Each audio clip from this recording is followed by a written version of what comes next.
Mary set out and traveled to the hill country in haste to a town of Judah, where she entered the house of Zechariah and greeted Elizabeth. Dalawang importanteng bagay po ang nagtulak kay Maria para bumisita sa kanyang pinsan si Elizabeth. Una ay yung saya, spiritual joy na dulot ng Espiritu Santo. Diyos ang may akda ng pagtatagpong ito ni Maria at saka ni Elizabeth.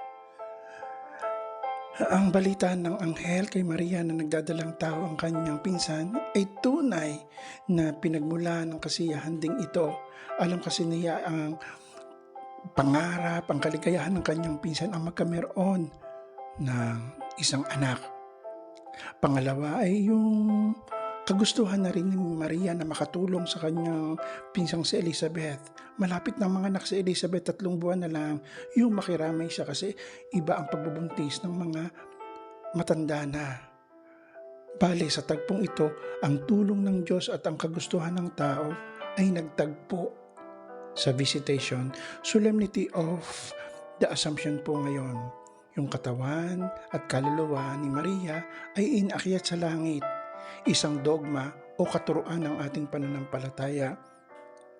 Ang sinapupunan na nagdala sa lupa ng ating Mesiyas kay Jesus ay banal at hindi ito dapat dumaan sa anumang pagkasira. Hindi ito kayang patunayan ng agham o ano pa mang pananaliksik. Ito ay isang divine privilege na ibinigay lamang ng Diyos kay Maria. Namimintuho tayo kay Maria dahil siya ang naglapit sa atin kay Jesus, ang anak ng Diyos na isinilang dito sa lupa. Sa atin, ano po ang nagtutulak sa atin sa ating mga mabubuting gawain? Nakikita po ba natin ang tulak ng Diyos dito? Hindi tayo makakagawa ng kabutihan kung hindi tayo itinutulak ng Espiritu Santo. Siya po ang may akda nito. Our Lady of the Assumption, pray for us. At mula po dito sa Warsaw, Poland, kayo po ay aking binabasbasan sa ngalan ng Ama, ng Anak at ng Espiritu Santo.